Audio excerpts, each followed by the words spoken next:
5 канал өзгөрсөтүүлөрүн улантат. Эфирде күндеми маалымат программасынын жыйынтыктоочу чыгарылышы. Студияда кызматыңыздарда Айтурган Сатиева, саламатсыздарбы? Бул чарылышта. Куралчан Атчандар милицияны Ош Иркеч-Там трассасынан кууп салды. Депутат Кенжебековдун тарапкерлеринин лагериндеги күнүмдүк турмуш. Окуя жеринен репортаж. Кызматташуу жөнүндөгү 4 макулдашуу. Кыргызстан менен Туркия алака мамилесин арттырууда. Анын ичинде маданиятта да Анкарада Айтматовдун эстелиги ачылды. Барак эксклавы эйинсирей баштады. Өзбекстан аймагында калып кеткен аймак тургундары баш калкалоо жайларын башка жерге алмаштырууда. Бишкек мэриясы балабакчыларда балдардын тамагын каржылоо жокко чыгарылганын четке кагат. Бирок шаардык бюджеттин социалдык беренелери баары бир кыскарат.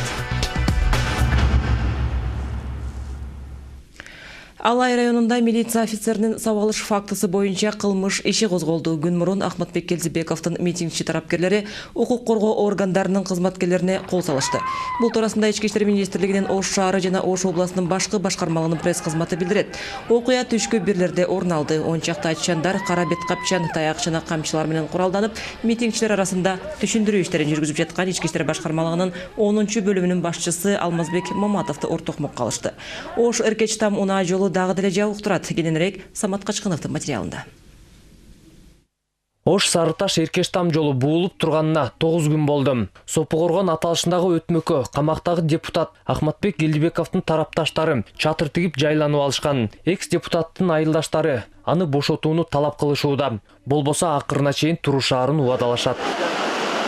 Жол жабылгандан бери ары бери каттаган жүк ташуучу унаалар ары же бери кете албай чогулуп калды. Айдоочулар мындан зыянга учураган миллиондогон суммаларды деле унутуп калышкандай. Үй жайыбызга кетсек болот эле дегендер.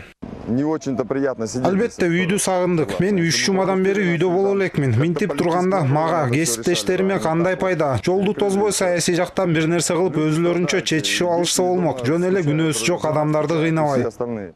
Ары же бери кете албай калгандарга караганда лагердин жашоочулары жашоого ыкташып алышыптыр. Электр жарыгын тартып келишип, алган эмес үн жогорулаткыч колонкаларды тоонун этегине коюп коюшкан. Зериккен акциянын катышуучуларына музыка коюп берүү үчүн 2-3 күн мурун эле кара жорго бийин бийлеп, чардап жатышкан тасма интернет баракчаларын кыдырып кеткен.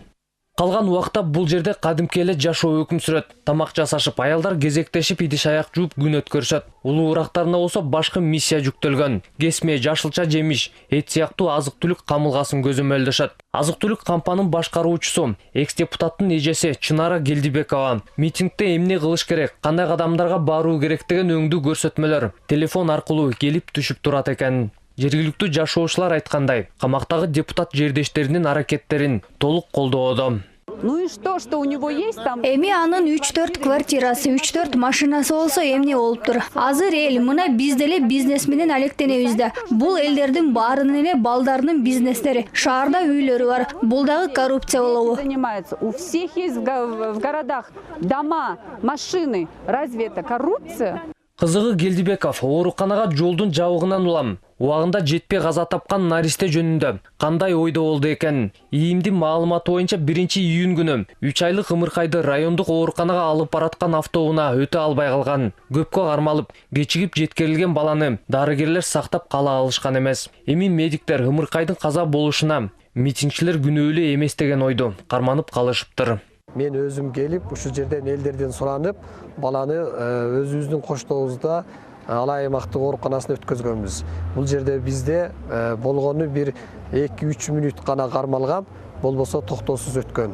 Чынында эмне болгонун эми айтуу кыйын. Укук коргоо органдары лагерге кире албай калышты. Кайсы гана күч органдын кызматкери болбосун, алайлыктар чоң муштумдары менен тозуп алышууда. Штаттык кийимчен келген бир канча тартип сакчыны күн мурун акциянын катышуучулары аттар менен сүрүп чыгарышкан. Самат Качкынов, Жибек Бегалиев, Азат Ынтымаков, 5 канал, Ош облусу. Ош Иркеч-Там жолу 9 күндөн бери жабык. Убакыттын өтүшү менен митингчилердин талаптары да, кыймыл аракеттери да өзгөрүүдө. Буга чейин алар Ахматбек Келдибековдун үй камагына чыгарылсын дешсе, эми ал толугу менен акталсын деген талапты кое башташты. Ошондой эле чогулгандар өздөрүн агрессивдүү алышып, укук коргоо органдарына күч колдоно башташты. Бактыгүл Салбек кызы Алайдагы абал тууралуу эксперттер жардамында. Бийликтегилер менен нааразыланган элдин ортосунда сүйлөшүү иштери азырынча майнапсыз. Ал турсун агрессивдүү абалга өзгөрө баштады. Күч органдары митингчилер тарабынан сабалууда. Мындай абалга Ош облустук ички иштер башкармалыгынын 10-бөлүмүнүн кызматкери кабылды. Ал эми күн мурун ошол эле аталган башкармалыктын жетекчилигинин орун басары беттери чүмбөттөлгөн атчандардын курмандыгы болуп кала жаздады. Болгон айыбы митингчилер арасында түшүндүрүү аракетин көрүү, ур токмокко кабылып, анан аттар менен 40 метрге чейин сүйрөлгөн милициянын офицери Алмазбек Маматов азыр ооруканада. Юридикалык жактан эл аралык трассанын жабылышынын өзү кылмыш жазасына татыйт. Анткени эл аралык соода мамилелерин байланыштыруучу жолдорду жабуу аракеттери бир нече жыл эркинен ажыратуу менен коштолору былтыр кылмыш кодексине киргизилген. Бирок жолдорду тосуу бийликтегилерге таасир этүү асбабына айланганына бир топ болду. Тажрыйба көрсөткөндөй, элди көчөгө капчыктуу жана мурунку аткамнерлер алып чыгат. Дело номер гезитинин маалыматына ылайык, Келдибеков Кыргызстандагы бай адамдардын алдыңкы сабында. Буга чейин Келдибековдун талапкерлеринин борбордогу өнөктөгү жыйынтык берген эмес. Андыктан протесттик акцияларды туулган айыл тарабына жылдырууну туура көргөндөй. Ошол эле учурда бийликтегилердин да айыбы бар. Белгилүү Крим авторитеттин коррупциялык жолдор менен абактан чыгарылышын чогулгандар бетке кармап жатышат. Эң биринчи укук коргоо эчтеке кыла албайт. Муну эске алып коюш керек. Анткени мына эгемендүүлүктү алгандан бери бүт баары жерден күнөкөр болуп, бул укук коргоо органдар болуп атат. Бир дагы саясатчы, бир дагы мамлекеттик чиновник күнөөнү тарткан жок, мойнуна алган жок. Толугу менен күнөөнү укук коргоо органдын мойнуна илип салышат. Бул деген жоопкерчиликтен качкан коркоктор. Келдибековдун колу жогорку кеңештеги колдоочулардан дагы куру эмес. Фракциялаштары анын чет мамлекеттен дарылануусу боюнча кепти бүгүн кыйытышты. Ошол эле учурда алар өмүр бою мамлекеттик кызматта иштеген кесиптеши чет жактагы операцияга каражатты кайдан аларын айтышкан жок. Бул деген баш ийбестикти, өзүн билимчиликти, талоончулукту, мыйзамды көзгө илбестикти, конституцияны мындайча көңүлүнө албагандыкты көрсөтөт. А эми бүгүнкү күндө азыр биз айтып атабыз. Мына ошол бизнесмендер, ошол транспортниктер, жүк ташуучулар президентке кайрылып атат. Парламентке кайрылып атат, өкмөткө кайрылып атат. Ош Эркеш там жолунун жабылышы менен өлкөнүн экономикасы тарткан чыгымдар 100 миллион сомдон ашты. Учурда Ош облустук прокуратурасы тарабынан, Алай райондук ички иштер башкармалыгынын кызматкерлери тарабынан 3 кылмыш иши козголду. Алар өз билемдик күч колдонуу беренелери. Социалдык түйүн колдонуучулар митингчилерди күч менен таркатууга көптөн бери чакырууда. Бирок күч түзүмдөрү чечкиндүү кадамдарга барбай турат. Бир чети бул дагы акталгандай. Анткени акыркы чыгымдар көрсөткөндөй, акция катышуучулар ушуну эле күтүп, кырдаалдын чың алышын каалагандай таасир калтырат. Абалдын курчусуна Ахматбек Келдибековдун да салымы бар. Башкы прокуратура тергөө аяктаган менен ишти сотко өткөрө албай турат. Шектүү ооруканада жаткандыгына байланыштуу. Бактыгүл Салбеккызы, Элдияр Бектемиров, 5-канал. 7 апрель 2010 жылдагы окуяларга айыпталгандарга өкүмдү угузуу июлга жылдырылды. Бул туурасында 24 KG маалымат агенттигине Бишкек гарнизонунун аскери сотунан билдиришти. Алардын маалыматы боюнча материалдардын көлөмү өтө чоң жана судья белгиленген мөөнөт 6 июнга чейин алар менен таанышууга жетишпей жатат. Өкүмдү угузуу 7 июлга жылдырылды деп билдиришти соттон.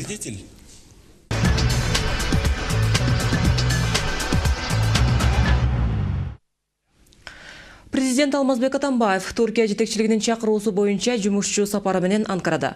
Өлкө башчыбысы күн мурун кесиптеши Абдуллах Гүл менен жолугушту. Жолугушуу жүрүшүндө тараптар буга чейин жетишилген макулдашуулардын ишке ашуусун, ошондой эле өлкөлөр ортосундагы кызматташууну арттыруу маселелерин талкуулашты.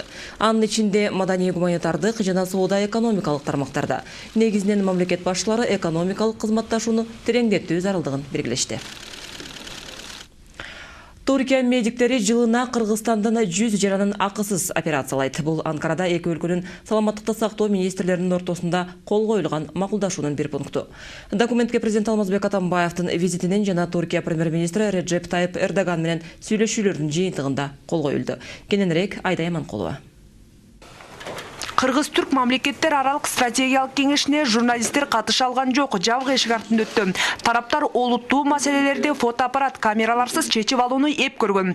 1 саатка созулган отурумдун жыйынтыгы жемиштүү. Тараптар медицина тармагындагы алакаларын жаңылап, метеорология боюнча кызматташууга сөз байлашты. Өлкө президенти Алмазбек Атамбаев менен Түркия премьер-министри Реджеп Тайып Эрдоган кол койгон документ негизинде Кыргызстанга эми олуттуу көмөк келип баштамакчы.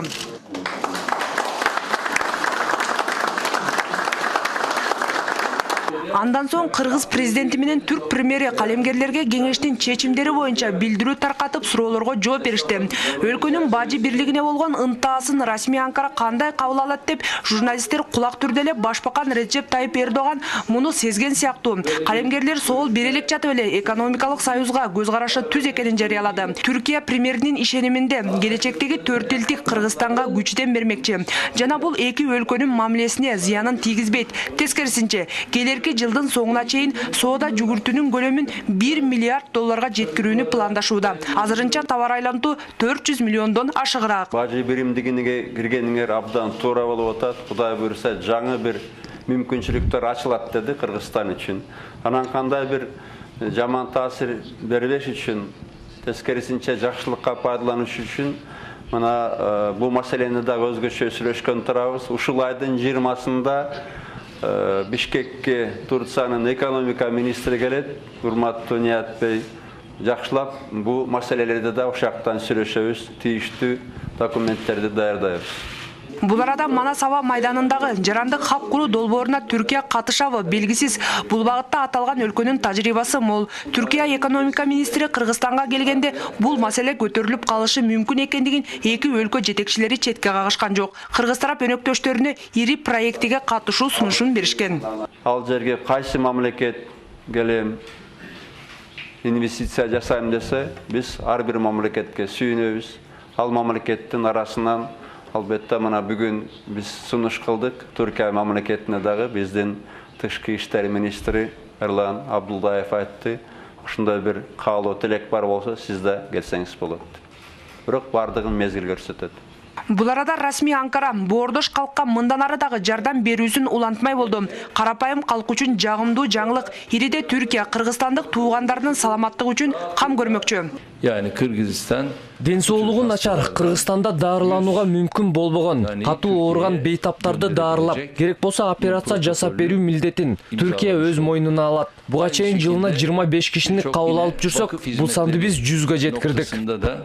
Taleplerine gereken. Андан тышкары эне баланын саламаттыгын сактоо боюнча биргеликте иштешет. Жакын арада Кыргызстанда ден соолук жумалык өтөт. Түркия адистери өз жабдуулары менен келип жарандарга медициналык кызмат көрсөтмөй болду. Стратегиялык кеңеште мындан дагы дымактуу долбоорлор бар. Бишкек шаарында дагы бир диагностикалык борбор ооруканасы менен курулган турат. Бул Фучуктеги жана биздин биринчи больницанын аймагында ошол жерден ушундай дагы бир курулуш күтүлүп жатат. Стратегиялык кеңеш алкагында президент Алмазбек Атамбаев калкына дагы бир жакшы базарлык жолдомой болду.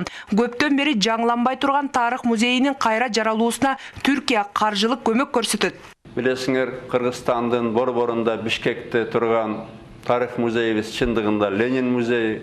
Ушу Ленин музейини түп тамырынан оңдоп, чындыгындан бир тарих музей жасаш үчүн мына жардам берүүгө макулдук беришти. Бир тууган өлкөлөр талкуулай турган маселе арбын экендигин бүгүнкү кеңеш далилдегендей болду.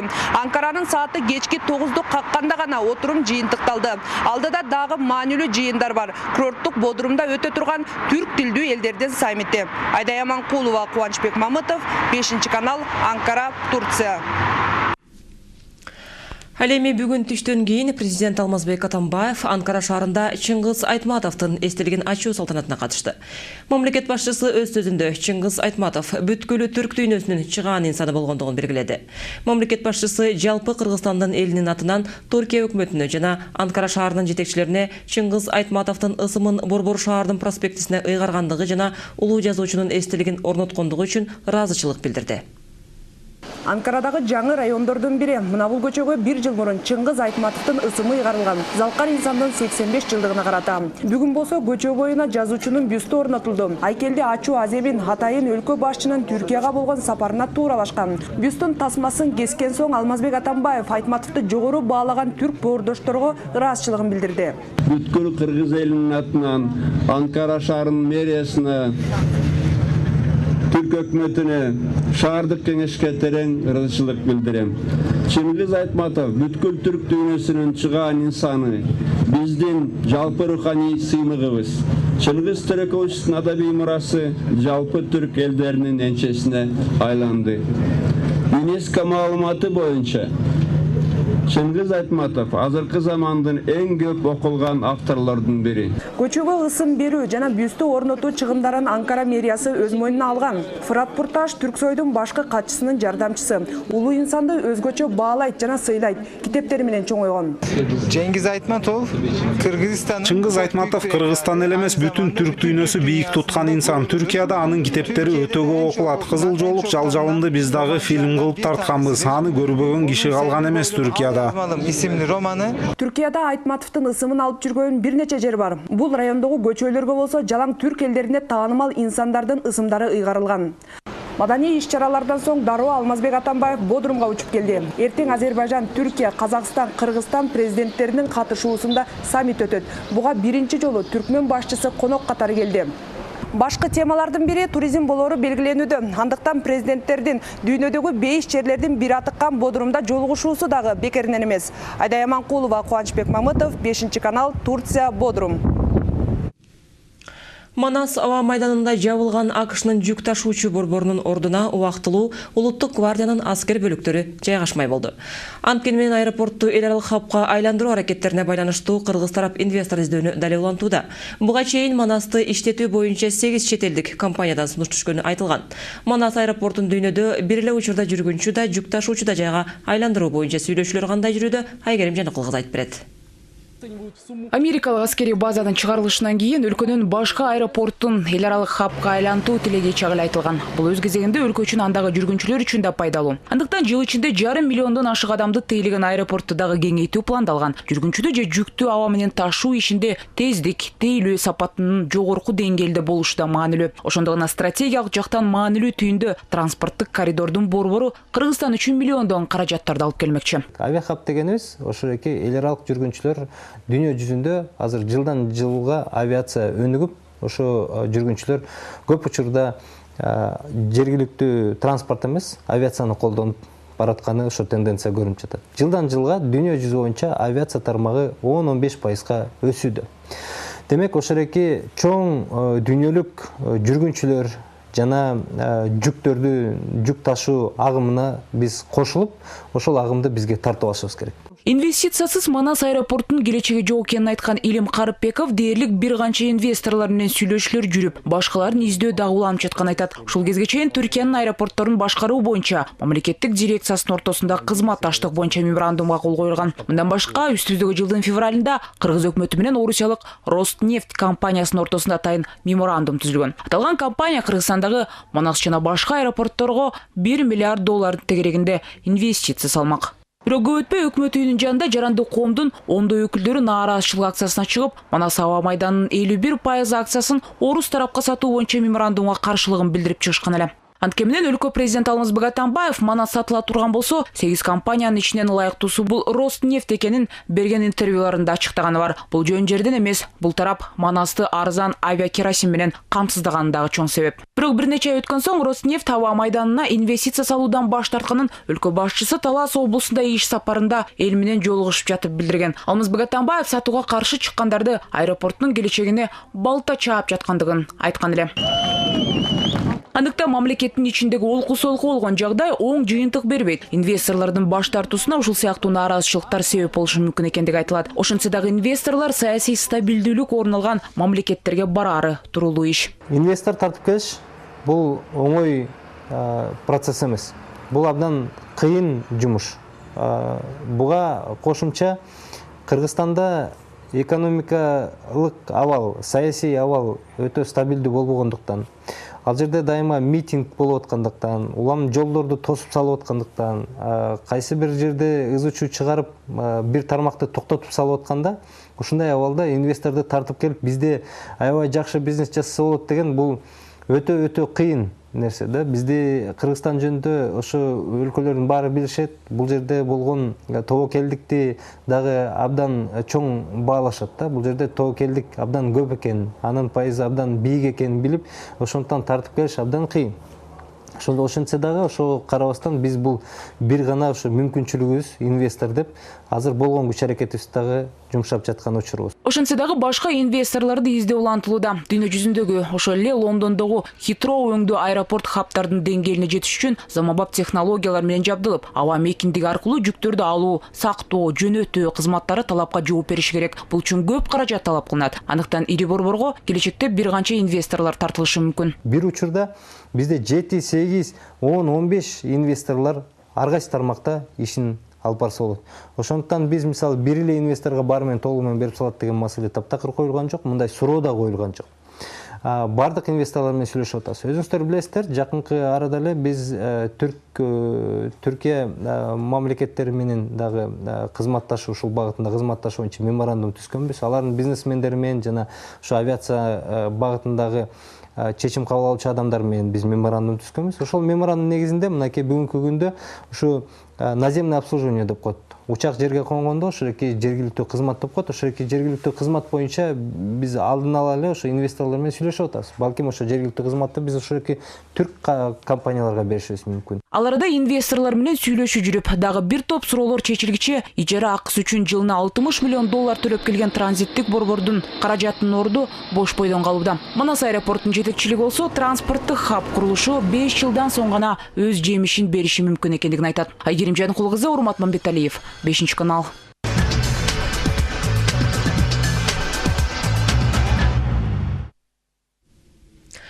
Кыргызстандын Бажи бирлигине кошулууга аракети туура чечим. Мындай баасын Мекен ынтымагы партиясынын лидери Темирбек Асанов маалымат жыйынында билдирди. Анын айтымында бирликке мүчө болуу менен өлкө экономикасы жана жеке ишкерликке чоң мүмкүнчүлүктөр ачылат. Жана чек араларды бекемдеп алууга шарт түзүлөт. Антпесе артык баш саясаттын айынан өлкө экономикасы жана коопсуздук маселелер артта калып калууда деп эсептейт саясатчы. Мы же 20 лет же что-то строили. Биз 20 жылдан бери бир нерсе куруп келе жатабыз. Өлкө ушундай жаман абалга келип жетти. Мен ошон үчүн президентибизди түшүнөм. Мына чечим чыкты. Эми биз кантип жашоону улантыш керек жөнүндө ойлонушубуз керек. Терс жагы биздин эки базарыбыз. Кытай продукциясынын реэкспорт аркылуу оокат кылат. Аларда жумушсуз калуу коркунучу бар. Бирок Бажы бирлигине кошулууда. Терең ойлонсок жакшы жактары көбүрөөк. Өзбекстандын Курчоосунда калган Барак айылынын тургундары бүгүн эртең менен курулуш материалдарын, мал жандыктарын Кыргызстандын аймагына алып чыгышты. Аларга өзгөчө кырдаалдар министрлиги тарабынан оор жүк ташуучу унаалары жөнөтүлгөн. Жолдун азабы, азык-түлүк таңсыктыгынан кыйналган Барак айылынын тургундары үй жайын таштап көчүп чыгууга аргасыз болушууда. Эскерте кетсек, өткөн жылдын башында чек ара чатактарынан улам коңшу өлкө чек арасын жапкандан бери барактыктар үйлөрүнө ээн эркин каттай албай калышкан. Айылын таштап чыгып кеткен барактыктар кандай жашоо кечирип жатканы туурасында Динара Касымова. Мариф Таштанкулов үчүн жаңы үй тургузуу олуттуу деле маселе эмес. Анын жүрөгүндө өйүп турган көйгөйү туулуп өскөн, көнүп калган ата журтун, даяр үй жайын таштап чыгып кеткени. Бир ай мурун Барактан Кыргызстанга келип жаңы үйүнүн курулушун баштаган. Туугандарына ашыкча жүк болууну каалабаган үй бүлө өздөрүнө ылайыктуу баш калкалоо жасап, ошондо күн кечиришүүдө. Шарт болбой калды. Бияка үй салбасак болбойт экен да. Коеда эмне айттым го, үйдө салып болдум беле, бүтүрүп. Бияка да салышка мажбур болуп атабыз да. Бияка чыгып. Өзүң үйүң болбосо болбойт экен да.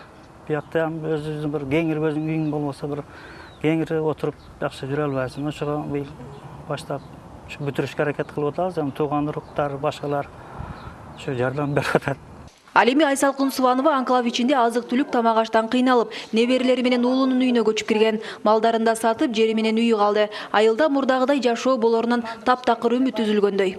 Сураганыбыз эле бир жер тилкесин берип, кичине жардамын көп берсе, Барак айылы бир жерде эле мурункудай отурукташып калсак, деп эле ошону эле сурап атабыз. Биз өкмөттөн же бир Ат сурап аткан жокпуз, тон сурап аткан жокпуз, бир жер тилкесин сурап атабыз. Ушу барагайлы чогулуп эле бир жерибизге бир көрүстөн куруп, бир жерибизге бир мектеп куруп берселер. Элдер көчүп отуруп, барактагы 100дөн ашуун кожолуктан учурда 34 гана үй бүлө калган. Өткөрмө пункт жабылгандан бери көбү айылды таштап, батирде же туугандарыныкында жашап жүрүшөт. Алар азыр бири-бирине кездейип калса, бир тууганын көргөндөй кубанышат. Чогулак алып баарлашып, ыйлап сыктап та алышат.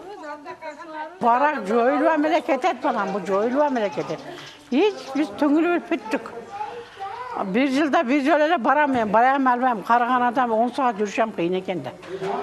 Кече не берем жөнөттүм да, майда чүйдө немелери зап чыккан, азыр ошолор келишти. Биз барактан үмүтүбүз калган жок балам, Өзбекстан ачпайт. Балдарыбыз окуйт. Оякта толка эгин тегин кылган эле отурабыз да. Эгин тегин кылабыз, бул жакка чыгабыз, балдарга акча беребиз, иш кылса продукта кылабыз, кайра киребиз. Азыр менин макан бар, 1,5 гектар. Ошону чабып, жагана кылып, кайра чыктым. Балдарым бул жакта окуйт. Ал эми бул теректерди бүгүн эртең менен барактан алып чыгышты. Үйдүн курулушуна иштетем деген 5-6 үй бүлөнүкү. Кара Суу району аркылуу каттоочу кыска жол жабылгандан бери 300 чакырым жерди айланып, Баткен аркылуу каттап жүрүшөт. Оор жүктөрдү да айланып ташып келишти. Бул жыгачтар мына өтө кыйынчылык менен чыкты. Жолдордо берки кескенге адам жок, жаштар бардыгы жок у жерде. Ушу көпчүлүктүн жыгачын алып келип, шу жерге мына түшүрдүк. Олар эми азыр машина бир жерге түшүргөн үчүн келип азыр өздөрү бөлүп алып кетишет. Теректер менен кошо барактыктардын мал жандыктарын алып чыгышып, аны жайлоого жеткиришти. Ал үчүн өзгөчө кырдаалдар министрлиги жүк ташуучу 6 унаа жөнөткөн. Өзгөчө кырдаалдар министрлиги тарабынан ушунча техникалар бөлүнүп, ушунча каражат сарптап, элдин баягы немесин бекерге баягы алып чыгып берди. Ошончо неметкенден көрө биз өзүм ойлойм да, кылымдар бою чогуу кошуна жашаган ушу кошуна мамлекет менен ошо маселени жөнүнө чечсе болсо керек, кандайдыр бир жакшы аракеттер болбой атабы, же кандай сүйлөшүүгө бара албай атабы. Ушул мурдагы жолду ачып койсо элдин эч кандай проблемасы чечилди болот эле да, баягы.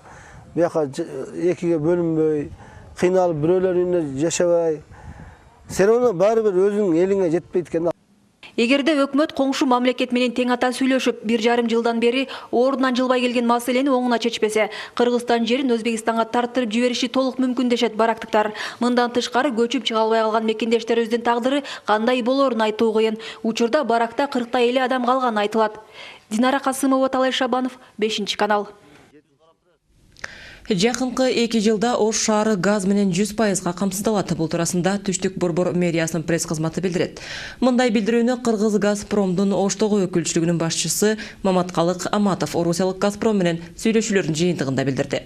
Эске салсак, Кыргызстандын газ чарбасынын инфраструктурасын өнүктүрүү, Кыргыз газды Газпромго сатуу жөнүндө келишимде каралган болчу. Анын ичинде өлкөнүн түштүк регионунда абоненттердин түйүнүн кеңейтүү долбоору каралат. Ал ортодо Газпромдун Өзбекстан менен учурдагы сүйлөшүүлөрүнөн кандайдыр бир жыйынтык чыга элек. Ал турсун Узтрансгаз Кыргызстан түштүгүнө газ берүүнү токтотуусунун себеби белгисиз. Эске салсак, ал жакта газ туура 50 күндөн бери жок. Шаардык казнадан жаңы окуу жылынан тарта бала бакчаларда тарбиялануучулар бөбөктөрдүн тамак ашына каражаты бөлбөй тургандыгы тууралуу маалымат интернет түйүндөрүндө кызуу талкуу жаратты. Бирок мэриядагылар мындай маалыматты четке кагышат. Социалдык тармактарга кошумча каражат өз убагында берилип жаткандыгын айтышып. Бирок чындыгында билим берүү, саламаттыкты сактоо тармагын каржылоону мамлекеттин карамагына өткөрүп берүү маселеси каралууда. Нурсулуу Нуркамилова теманы улантат. Күн мурун Дизель форумунда жазылып, интернет колдонуучулардын арасында кызуу талкууну жараткан маселе мамлекеттик бала бакчада тарбияланган бөбөктөрдүн күнүмдүк тамак ашына бөлүнчү 30 сомдун жаңы окуу жылынан тарта берилбей тургандыгын нааразы болгон ата-энелердин бири жазып чыккан. Мамлекеттик бала бакчалар эмнеге мамлекеттик деп аталат? Менин кызым 141 бала бакчага барат. Жылда ремонтко деп 544 сомдон беребиз. Бала бакчанын фондунда болсо ар сайын 250 сомдон үй тиричилик керектөөсүн алышат. Кечээ ата-энелер чогулушу болуп, жетекчиси мындан ары мамлекет балдарыбыздын тамак ашына акча бөлбөй тургандыгын айтты. Каражатын тартыштыгынан улам. Мамлекет өзү бир нерсе кыла алабы деги. Күн сайын берилип турчу 30 сом Бишкек мэриясынан бөлүнчү. Бул жерде мэрияга суроо жаралып жатат. Эмне үчүн алар акча бөлбөйбүз деп жатат. Мамлекет шаарга былтыркы жылга караганда быйыл көп эле каражат бөлүштүрүп берди го. Эл журт балдар үчүн ата-энелер өзүлөрү жоопкерчиликтүү. Мамлекетке бардыгын жүктөбөгүлө. Мамлекет 9-класска чейин эле бирим бергенге милдеттүү. А бизге болсо дагы 4 маал тамак берип, өзүнчө шкаф, керебет алып, майрамдарды акысыз өткөрүшү керекпи? Тарбиялоочуларга 100 сомдон 30 сом тамагына төлөгөнүңөргө рахмат айткыла. Маселе азырынча дизель форумунда гана талкууланып жатат. Бала бакчада тарбияланган бөбөктөрдүн бир күндүк тамак ашына 60 сом кете турган болсо, анын 30 сомун шаардык казына берет. Калганын ата-энелер өздөрүнүн капчыгынан төлөп келишчү. Эми жаңы окуу жылынан тарта балдарынын тамак ашы үчүн 30 сом эмес, 60 сом төлөп калабызбы деген ата-энелердин чочулоосун шаардык мэриядагылар негизсиз дешет. Гор кеңештин токтому менен бекилген, бул жылдын бюджетин караганда ушул норма бекилген да. Анан кийин гор кеңештин токтомун өздөрү эле буза алат да, өзгөртүү киргизе алат. Бүгүнкү күнү андай өзгөртүүлөр жок. Бишкек шаардык кеңештин токтомунда 30 сом өлчөмүндөгү жанагы балдарды тамактандырууга каралган акча бүгүнкү күнгө чейин берилип жатат. И бериле берет, токтомго өзгөртүү кирмейинче. Өзгөртүү качан кирет азырынча белгисиз. Андыктан нааразы болгон ата-энелер азырынча эч нерседен кам санабай деле коюшса болот. Мэриянын берген маалыматына таянсак, социалдык билим берүү, медицина тармагына шаардык казынанын эсебинен кошумча акча каражаты өз убагында эле берилип жатат. Мурда кандай болсо, азыр деле ошондой. 121 миллион сом здравоохраненияга и 183 миллион сом билим берүү кызматкерлерине жалпы. Бул негизи жергиликтүү бюджеттен 1995 жылдан бери каралып жүргөн кошумча үстөк пулдар. Кошумча үстөк пулдун берилишине 20 жылдан ашты. Шаардык казынанын эсебинен 300 миллион сомго жакын каражат билим берүү, саламаттык сактоо тармагына жумшалат. Дарыгерлерге, мугалимдерге ай сайын 1000 сомдон кошумча каражат берүү максатында. Адистердин баамында ар бир жарандын кепилдигин мамлекет өз мойнуна алыш керек. Башкача айтканда, медицина билим берүү тармагындагы тейлөөлөрдүн бардыгы мамлекеттин эсебинен жүрүш керек дешет. Ал эми шаардын казынасына түшкөн каражат жалаң шаардын керектөөсүнө жумшалыш керек. Это все в рамках законодательства. Вот закон. Мунун бардыгы мыйзам ченемдүү көрүнүш. Башкы мыйзамда бюджет так көрсөтүлүп турат. Жергиликтүү каражаттын бардыгы ошол жердеги маселелерди чечүүгө жумшалышы керек. Булар жол, муниципалдык унаа, жаратылышты жашылдандыруу, жарык маселеси, коммуналдык кызматтар. Ал эми мамлекет болсо өз кезегинде билим берүү, саламаттыкты сактоо, социалдык жардам көрсөтүү менен алектениши керек. Бүгүнкү күндө андай эмес.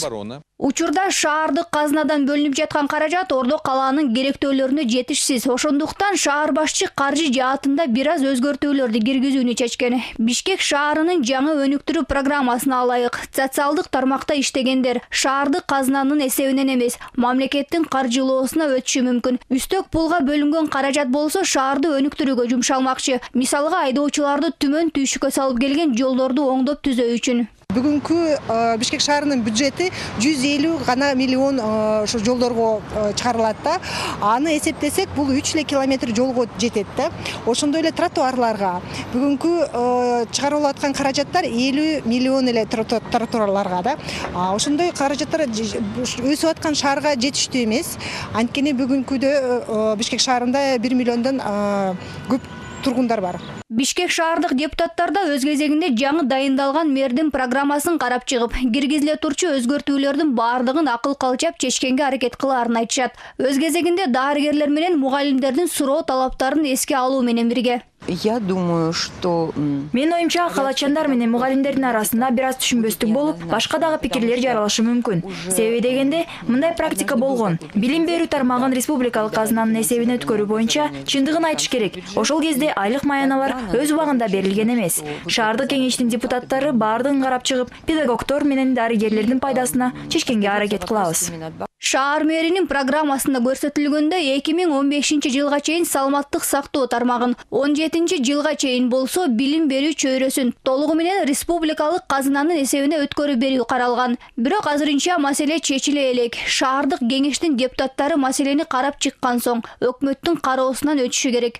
Нурсулуу Нуркамилова, Иван Чижиков, 5 канал. Чыган манасчы Жусуп Мамай менен коштошуу зыйнатына президент аппаратынын башчысы Данияр Нарымбаев башында турган Кыргызстандын делегациясы катышышты. Эске салсак, улуу манасчылар муунунун акыркысы өткөн жума соңунда көз жумду. Ал өзү туулуп өскөн Кытайдын Кызыл Суу автономдук округунун Акчи айылында жерге берилди. Манасчыны акыркы сапарга узатууга анын көп сандаган шакирттери, туугандары, Кытайдын жана Кыргызстандын маданият ишмерлери катышышты. Алардын бардыгы чыган адамдын Кыргыз элинин түпкү маданиятынын өнүгүүсүнө кошкон өзгөчө салымын белгилешти. Данияр Нарымбаев президент атынан коштошуу сөзүн окуду. Алмазбек Атамбаев Жусуп Мамайдай инсандар 100 жылда бир жараларын белгиледи.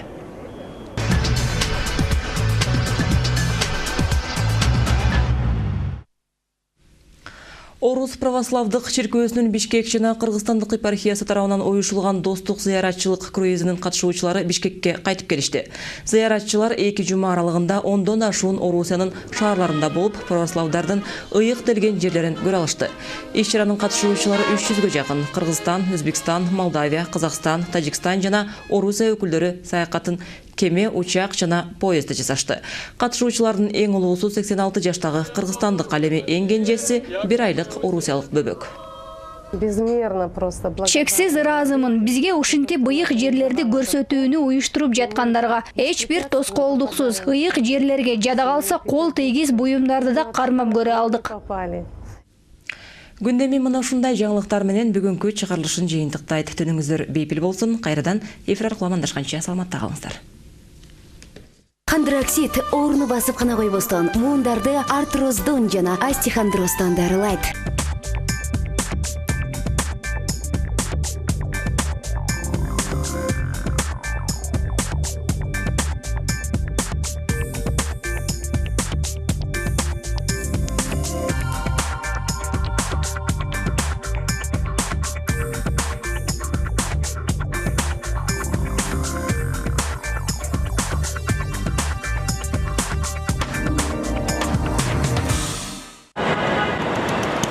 Кайнаган шаарда, жумуш кычап турганда, муундар ооруп, жаныңды койбой оорутса, достордон калып, өзүңдү өзүң кыйнала. Хондроксид орну басып кана койбостон, муундарды артроздон жана остеохондростон дарылайт. Аркаң ооруп чыдатпай, колу бутуң сыздатат. Дарыканадан Хондроксид муундарды келип дарылайт.